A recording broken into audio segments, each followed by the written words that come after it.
Assalamualaikum warahmatullahi wabarakatuh.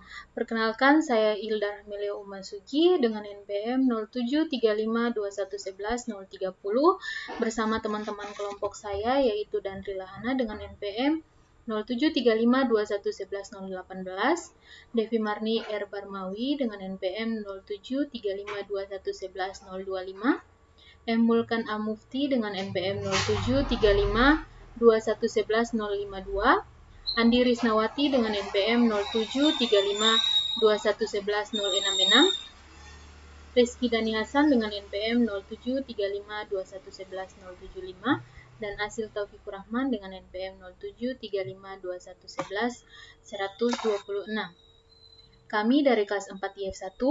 Di sini kami akan menjelaskan tugas dari mata kuliah Desain dan Analisis Algoritma, yaitu algoritma branch and bound.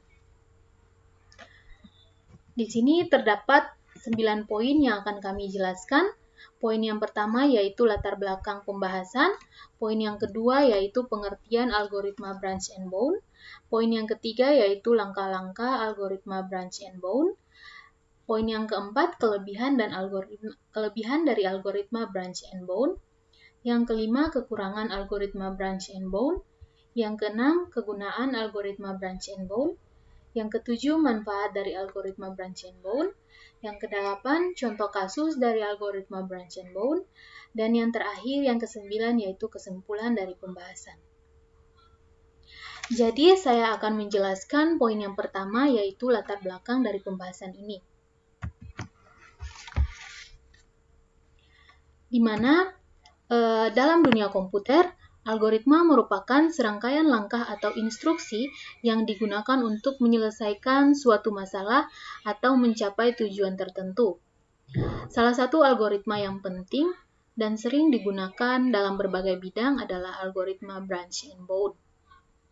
Algoritma ini dikembangkan untuk menyelesaikan masalah optimasi yang melibatkan pemecahan masalah kompleks dengan mencari solusi yang terbaik. Algoritma branch and bound diterapkan pada masalah-masalah optimasi yang melibatkan pencarian solusi terbaik dari sejumlah solusi yang mungkin. Algoritma ini bekerja dengan membagi masalah menjadi submasalah yang lebih kecil atau cabang, dan kemudian mencari solusi optimal dengan cara membatasi atau mengeliminasi cabang-cabang yang tidak mungkin menghasilkan solusi yang lebih baik. Jadi itu adalah latar belakang dari pembahasan ini. Itu saja. Poin selanjutnya yaitu pengertian algoritma branch and bound yang akan dijelaskan oleh teman saya yaitu M. Mulkan A. Mufti. Ya, baik. Sebelumnya saya berterima kasih kepada Ilda Rahmalia dan dimana telah membawakan materi tentang latar belakang dari algoritma branch and bounds. Nah, selanjutnya sebelumnya saya perkenalkan diri. Perkenalkan, nama saya M. Mulkan A. Mufti dengan NPM 073521111052. Nah, di sini saya akan membawa materi tentang algoritma branch and bounds, di mana algoritma branch and bounds adalah algoritma yang membagi masalah menjadi sub-sub masalah ke setiap cabang mewakili solusi parsial yang akan dievaluasi dan untuk mencari nilai maksimum dan minimum yang akan digunakan. Nah, dalam pemecahan masalah di algoritma branch and bounds, di sini digunakan pemecahan masalah itu masalah yang besar itu kita membagi ke masalah yang kecil-kecil atau cabangnya, itu disebut juga dengan sub-sub masalah. Nah, di mana pada sub-sub masalah situ terdapat sebuah solusi yang kita gunakan untuk kita melakukan evaluasi apa solusi atau subcabang apa yang kita gunakan pada masalah yang terdapat pada algoritma. Masalah yang kita gunakan pada suatu masalah. Nah, pemilihan solusi terbaik dilakukan dengan pembandingan serta pemangkasan cabang yang tidak menghasilkan solusi lebih baik. Nah, kita pada solusi yang terbaik yaitu kita lakukan pemangkasan dan perbandingan, di mana kita membandingkan cabang-cabang dari submasalah kita membandingkan dan kita pemangkasan apabila solusinya tidak sesuai dengan konsep masalah yang dibahas. Nah, maka kita lakukan proses eliminasi dan proses perbandingan. Dan jika ada solusi yang bagus pada saat melakukan atau menyelesaikan masalah, maka kita gunakan sub-sub masalah yang terdapat pada masalah tersebut. Nah, mungkin itu saja penjelasan pengertian algoritma branch and bonds menurut saya. Nah, selebihnya akan dilanjutkan oleh teman saya, yaitu Devi Marni. Saya persilakan. Perkenalkan, nama saya Devi Marni Barmawi. Di sini saya akan melanjutkan pembahasan materi yang sebelumnya dijelaskan oleh teman saya, yaitu M. Mulkan Amutfi, tentang pengertian algoritma branch and bond. Nah, di sini saya menjelaskan poin ketiga tentang langkah-langkah algoritma branch and bond. Nah, mungkin kita langsung saja masuk pada pembahasannya. Nah, seperti yang dilihat bahwa langkah-langkah umum yang terlibat dalam implementasi algoritma branch and bond ini terdapat 6 langkah. Langkah pertama yaitu mencakup inisialisasi. Maksud dari langkah pertama yaitu langkah ini melibatkan pengaturan awal untuk memulai algoritma seperti inisialisasi variabel, pengaturan batasan awal, dan penyiapan struktur data yang diperlukan. Nah, langkah kedua yaitu pemecahan masalah dengan pembagian menjadi cabang-cabang. Maksud dari langkah kedua yaitu pada tahap ini masalah utama dibagi menjadi submasalah yang lebih kecil atau cabang-cabang. Setiap cabang menghasilkan solusi yang memenuhi batasan atau kriteria tertentu. Selanjutnya kita masuk pada solusi ketiga. Nah, solusi ketiga tentang evaluasi solusi berdasarkan fungsi tujuan. Nah, maksud dari langkah ketiga ini yaitu selain menghasilkan solusi pada setiap cabang, solusi-solusi tersebut dievaluasi berdasarkan fungsi dan tujuan yang ingin dioptimalkan. Solusi-solusi ini dapat diberikan skor atau penilaian berdasarkan kriteria tertentu. Selanjutnya yaitu langkah keempat tentang pemangkasan cabang yang tidak menghasilkan solusi lebih baik. Nah, maksud dari langkah keempat ini yaitu langkah ini bertujuan untuk membatasi atau mengeliminasikan cabang-cabang yang tidak mungkin menghasilkan solusi yang lebih baik daripada solusi yang telah ditemukan sebelumnya. Pemangkasan ini dilakukan dengan memperhatikan memperhatikan batasan dan kriteria yang telah ditetapkan. Langkah kelima yaitu pencarian solusi secara optimal. Nah, maksud dari langkah kelima ini yaitu algoritma akan terus melakukan langkah-langkah pencarian masalah, evaluasi solusi, dan pemangkasan solusi hingga ditemukan solusi optimal atau sampai tidak ada cabang lagi yang dieksplorasi. Selanjutnya langkah keenam atau langkah terakhir yaitu penyelesaian algoritma dengan penghasilan solusi terbaik. Nah, maksud dari penyelesaian ini atau maksud dari langkah ini yaitu setelah ditemukan solusi optimal atau algoritma mencapai titik terminasi, langkah terakhir adalah penyelesaian algoritma dan penghasilan solusi terbaik yang ditemukan. Mungkin itu saja penjelasan materi tentang langkah-langkah algoritma branch and bond dari saya. Selanjutnya akan dijelaskan atau slide selanjutnya akan dijelaskan oleh teman saya yaitu Dandrila Ana tentang kelebihan dan kekurangan algoritma branch and bond. Baik, perkenalkan nama saya Dandrila Ana dengan NPM 073521 11018.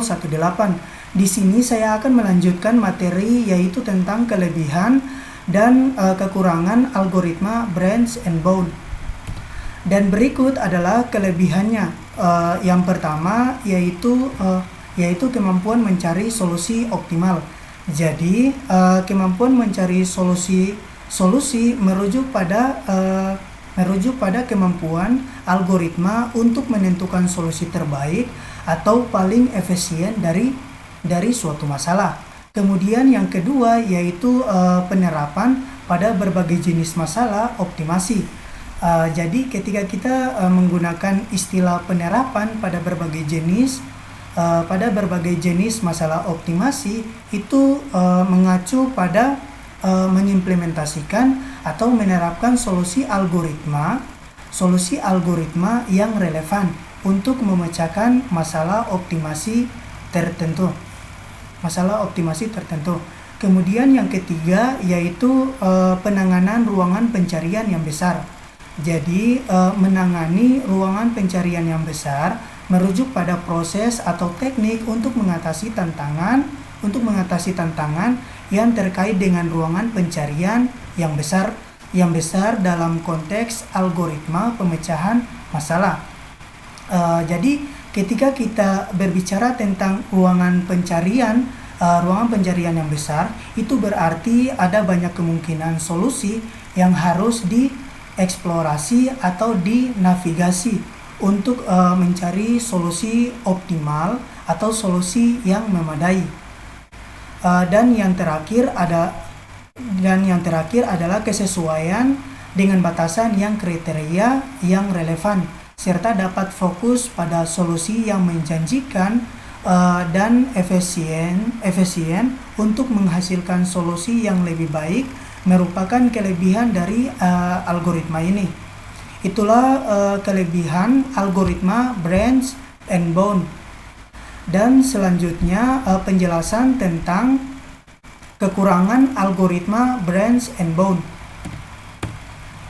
Kekurangannya yaitu yang pertama, implementasi yang dapat menjadi kompleks. Implementasi yang dapat menjadi kompleks mengacu pada proses implementasi yang melibatkan tantangan dan tindakan kesulitan yang tinggi. Ini bisa terjadi ketika ada banyak aspek teknik, persyaratan atau interaksi yang rumit yang harus diperhatikan saat mengimplementasikan suatu sistem atau suatu solusi ataupun suatu algoritma. Kemudian yang kedua yaitu evaluasi solusi dan pemecahan masalah. Pemecahan masalah membutuhkan waktu dan memori yang signifikan. Jadi evaluasi solusi dan pemecahan masalah membutuhkan waktu dan memori yang signifikan, berarti bahwa proses evaluasi dan pemecahan masalah memerlukan sumber daya dan memori yang cukup besar untuk dilakukan. Ini bisa terjadi ketika masalah yang dihadapi memiliki ukuran yang besar, rumit yang tinggi, atau melibatkan operasi yang memakan waktu. Kemudian yang ketiga yaitu adanya ketidakjaminan solusi optimal. Jadi ketidakjaminan solusi optimal mengacu pada situasi di mana tidak ada jaminan atau kepastian bahwa solusi yang ditemukan atau dicapai adalah solusi yang benar-benar optimal. Ini berarti bahwa solusi yang ditemukan mungkin mencukupi atau cukup baik, belum tentu merupakan solusi terbaik atau optimal yang memenuhi semua kriteria dan tujuan yang diterapkan, serta kompleksitas implementasi implementasi. Baik, itulah penjelasan tentang kelebihan dan kekurangan dari algoritma Branch and Bound. Untuk itu saya ucapkan terima kasih, dan selanjutnya akan dilanjutkan oleh teman saya selanjutnya.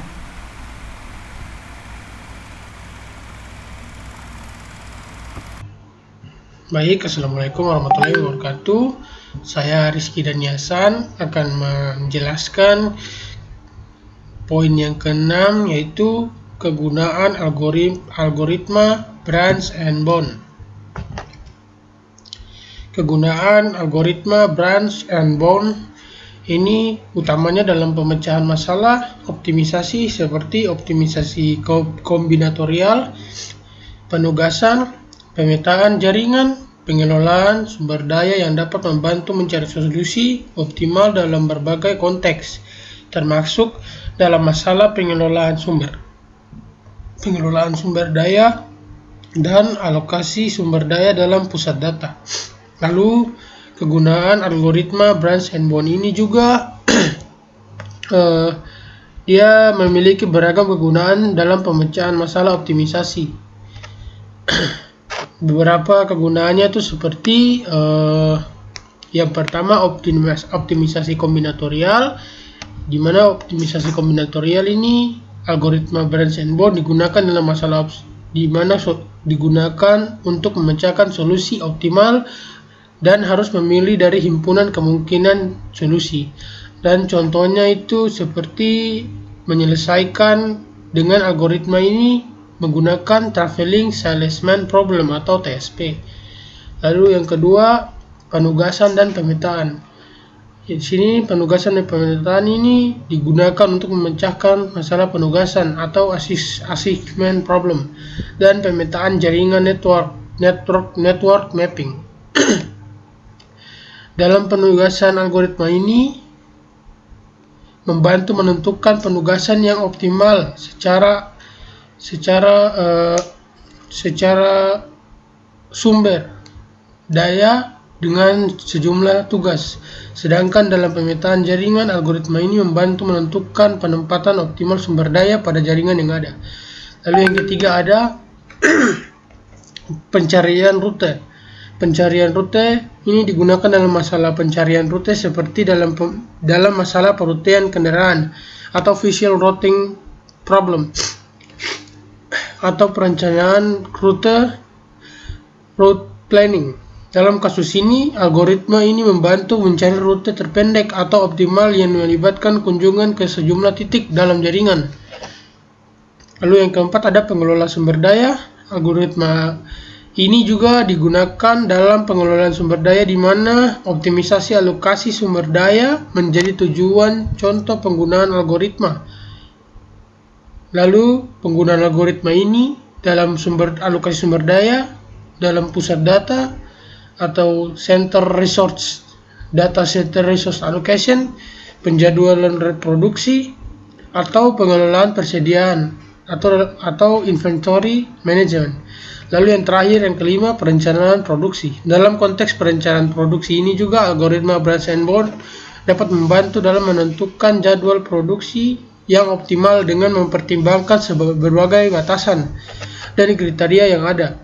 Dan algoritma ini membantu dalam mengoptimalkan alokasi waktu dan sumber daya untuk mencapai tujuan produksi yang diinginkan.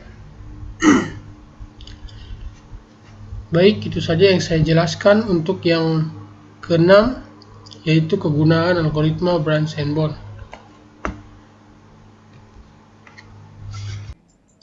Baik, perkenalkan, nama saya Andi Risnawati dengan nomor pokok mahasiswa 073521111066. Di sini saya akan menjelaskan tentang manfaat dari algoritma Branch and Bound, yang mana algoritma Branch and Bound ini cukup efektif untuk menyelesaikan integer programming.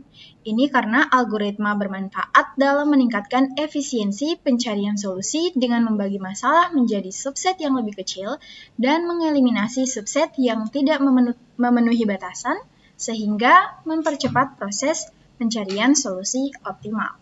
Selain itu, manfaat lain dari algoritma Branch and Bound adalah efisiensi pencarian. Melalui teknik pemangkasan dan evaluasi solusi secara cerdas, algoritma Branch and Bound dapat meningkatkan efisiensi dalam pencarian solusi, yaitu mempersempit pencarian yang harus dieksplorasi dan juga algoritma mengurangi jumlah solusi yang harus dievaluasi, sehingga dapat menghemat waktu dan juga sumber daya komputasi. Dan manfaat lain dari algoritma Branch and Bound selanjutnya adalah aplikasi luas, yang mana algoritma Branch and Bound dapat diterapkan pada berbagai jenis masalah optimisasi, termasuk masalah kombinatorial, perutean, alokasi sumber daya, dan banyak lagi. Kemampuannya untuk mengatasi masalah dengan struktur yang kompleks menjadikannya alat yang serbaguna dalam berbagai bidang seperti logistik, manufaktur, transportasi, dan jaringan komunikasi. Manfaat selanjutnya adalah fleksibilitas dalam batasan dan kriteria. Algoritma branch and bound dapat disesuaikan dengan batasan dan kriteria yang relevan dengan masalah yang diselesaikan. Dengan mempertimbangkan batasan yang ada, algoritma dapat menghasilkan solusi yang memenuhi persyaratan yang telah ditetapkan.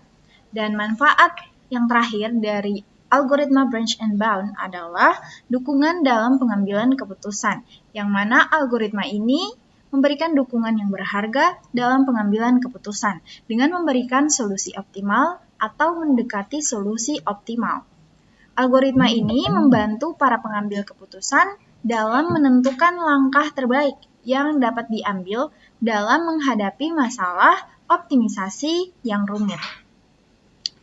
Untuk penjelasan mengenai contoh kasus akan dilanjutkan oleh teman saya Asil. Baik, sebelumnya terima kasih atas kesempatannya. Perkenalkan, saya Asil Taufikur Rahman dengan NPM 073521111126. Dan di sini saya akan menjelaskan bagian contoh kasus algoritma branch and bound. Atau dalam hal ini kita langsung masuk ke dalam contoh programnya. Nah, di sini ini adalah contoh program yang kita gunakan untuk mencari solusi optimal dari penugasan sebuah matriks dengan menggunakan algoritma branch and bound. Nah, untuk lebih jelasnya mungkin saya akan langsung membuka di text editornya. Di sini saya menggunakan Visual Studio Code. Nah, jadi pada program ini yang pertama kita harus mengimport sys, yang mana nanti kita akan menggunakan modul ini dalam program kita. Nah, kemudian di sini untuk fungsi yang pertama ada fungsi untuk menghitung biaya penugasan atau total cost. Nah, di sini untuk calculate cost dia mempunyai parameter matrix dan assignment. Di sini kita setting total cost-nya 0, yang mana ini total cost untuk kondisi awal masih 0. Kemudian for row call in assignment, yang mana kolom baris dan kolom dalam assignment. Assignment ini merupakan sebuah matriks. Jadi untuk total cost-nya akan ditambahkan dengan nilai dari matriks dengan indeks, row, dan call. Kemudian ia akan mengembalikan nilai dari total cost. Nah, kemudian berikutnya di sini ada fungsi dari algoritma itu sendiri, yaitu fungsi untuk melakukan branching and bounding. Nah, di sini kita menamai fungsinya yaitu branch and bound dengan parameter matrix, kemudian assignment, visited atau telah dikunjungi, kemudian row atau baris, kemudian current cost atau biaya sekarang, cost sekarang, kemudian ada minimum cost atau biaya minimum. Nah, di sini if atau jika baris atau row nilainya sama dengan length matrix atau panjang dari matriks. Di sini maka jika semua baris telah digunakan, maka ia akan memperbarui nilai minimum atau minimum cost yang tadi. Nah, di sini ada kondisi juga. Jika current cost kurang dari minimum cost, maka nilai dari minimum cost akan diperbarui, yang mana nilainya diambil dari nilai current cost. Nah, kemudian dia akan return. Lalu dia masuk ke dalam sebuah perulangan. Untuk di sini untuk kolom di dalam range dari panjang dari matriks. Nah, di sini dia akan mengecek apakah kolom sudah dikunjungi atau belum. Nah, di sini if not visit, maka kolom itu belum dikunjungi. Nah, jika kolomnya belum dikunjungi, maka kolom tersebut akan dikunjungi. Lalu nilai dari visited ini atau telah dikunjungi akan berubah menjadi true, yang mana ini berarti kolom tersebut sudah dikunjungi. Nah, kemudian nilai dari assignment tadi akan di-append atau ditambahkan dengan nilai row dan juga kolom. Kemudian di sini dia akan membatasi pencarian berdasarkan current cost dan minimum cost. Jika current cost ditambah dengan nilai matriks indeks dari row dan juga kolom, jika nilai ini kurang dari minimum cost, maka dia akan melanjutkan ke baris berikutnya. Nah, di sini dia akan memanggil fungsi yang tadi, fungsi yang sama, yaitu branch and bound dengan parameter. Nah, di sini parameternya yang pertama matrix masih sama, kemudian assignment masih sama, kemudian visited masih sama.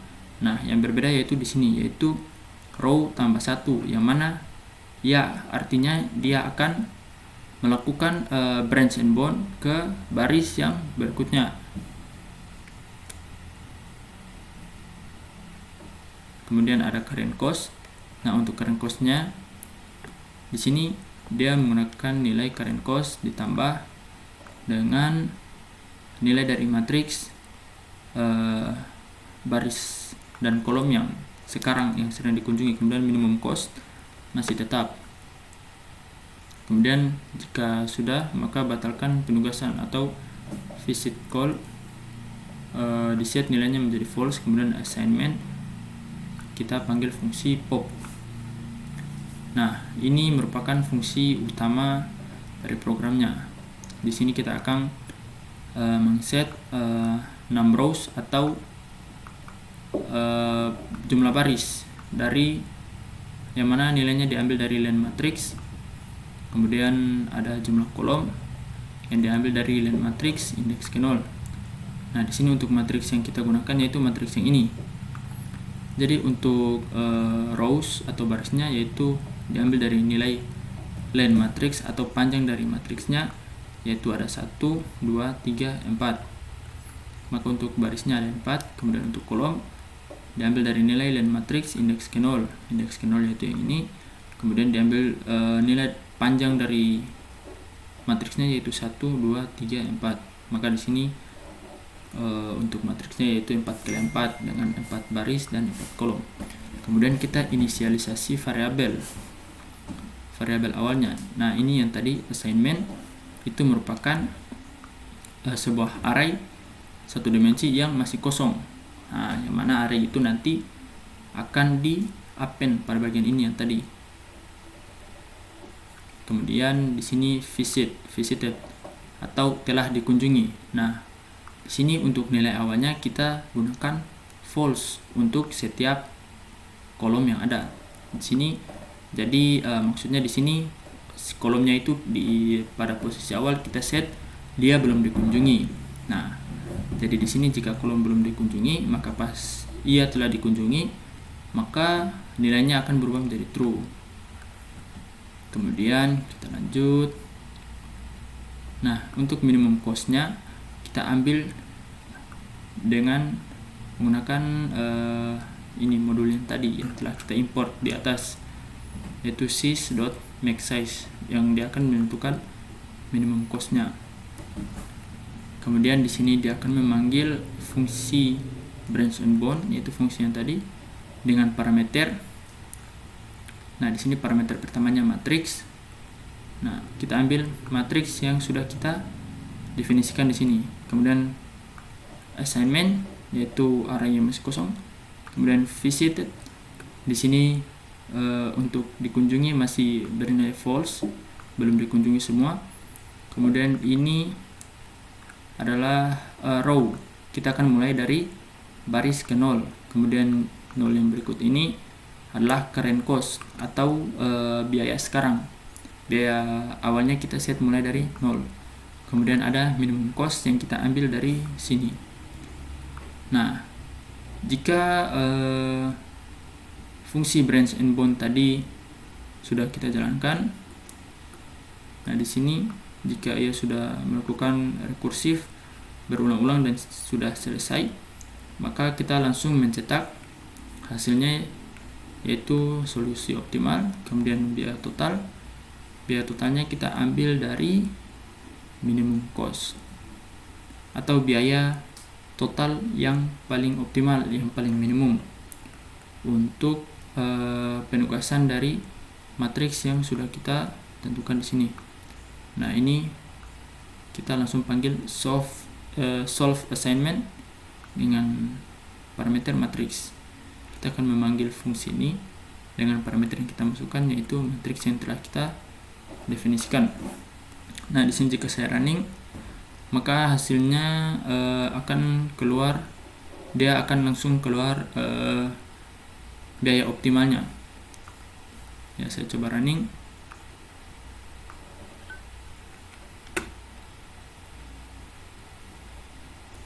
Nah, di sini dia langsung tampil solusi optimal. Biaya optimal adalah 10. Jadi biaya optimal dari penugasan dari matriks ini, biaya optimalnya yaitu 10, atau cost biaya yang paling minimum, yang paling optimal, yaitu 10. Saya rasa penjelasan saya mungkin cukup sampai di sini. Untuk lebih dan kurangnya saya mohon maaf. Jika ada kata yang mungkin terbelit-belit atau mungkin kesalahan, saya mohon maaf. Saya akhiri, dan untuk bagian selanjutnya akan dijelaskan oleh teman saya. Sekian dari saya, terima kasih. Baik, kita telah sampai pada pembahasan kesimpulan. Setelah pembahasan mengenai pengertian dari algoritma branch and bound, manfaat, kegunaan, kekurangan, dan juga kelebihan. Maka dari itu dapat disimpulkan bahwa algoritma branch and bound merupakan metode yang efektif dalam mencari solusi optimal atau mendekati solusi optimal pada masalah optimisasi, yaitu dengan cara memecah masalah menjadi submasalah yang lebih kecil dan melakukan evaluasi solusi dan memangkas cabang-cabang yang tidak menjanjikan. Algoritma ini dapat membantu mempersempit ruang pencarian, algoritma ini dapat membantu mempersempit ruang pencarian dan meningkatkan efisiensi pencarian solusi. Namun, algoritma branch and bound juga memiliki beberapa kelemahan yang sebelumnya telah dibahas di bagian kekurangan dari algoritma branch and bound, yaitu waktu eksekusi yang lama, kebutuhan memori yang besar, dan juga terutama pada masalah ruang pencarian yang besar. Nah, selain itu, solusi optimal tidak selalu terjamin, terutama jika masalah memiliki ruang pencarian yang sangat kompleks. Maka dari itu, saran yang kami dapat berikan pada penggunaan algoritma branch and bound adalah yang pertama, pemilihan batas dan kriteria yang tepat. Nah, dalam penerapan algoritma ini, penting untuk memilih batasan dan kriteria yang relevan dengan masalah yang diselesaikan. Hal ini dapat membantu dalam memangkas cabang-cabang yang tidak mungkin menghasilkan solusi yang lebih baik, sehingga hal ini meningkatkan efisiensi dari algoritma. Kemudian yang kedua adalah optimalisasi penggunaan memori. Algoritma branch and bound diketahui membutuhkan penyimpanan yang signifikan atau penyimpanan yang besar, terutama pada masalah ruang pencarian. Nah, diperlukan untuk penggunaan memori, seperti dengan implementasi struktur data yang efisien dan menerapkan teknik kompresi data jika memungkinkan. Hal inilah yang menyebabkan penggunaan memori pada saat penggunaan algoritma branch and bound ini besar. Kemudian untuk yang ketiga adalah pengujian dan evaluasi, yang mana penting untuk melakukan pengujian dan evaluasi algoritma branch and bound pada berbagai kasus uji yang berbeda. Nah, hal ini dapat membantu dalam memahami kinerja algoritma dalam situasi nyata dan mengidentifikasi batasan serta perbaikan yang mungkin diperlukan. Dan yang terakhir, penelitian lanjutan. Algoritma branch and bound terus berkembang dengan penemuan teknik baru dan peningkatan performa. Penelitian lebih lanjut dapat dilakukan untuk mengembangkan varian dan modifikasi algoritma agar lebih efisien dalam mengatasi masalah optimisasi yang kompleks. Dari itu, sekian presentasi dari kelompok 5. Mohon dimaafkan bila terdapat salah kata, saya akhiri. Wabillahi taufiq wal hidayah. Wassalamualaikum warahmatullahi wabarakatuh.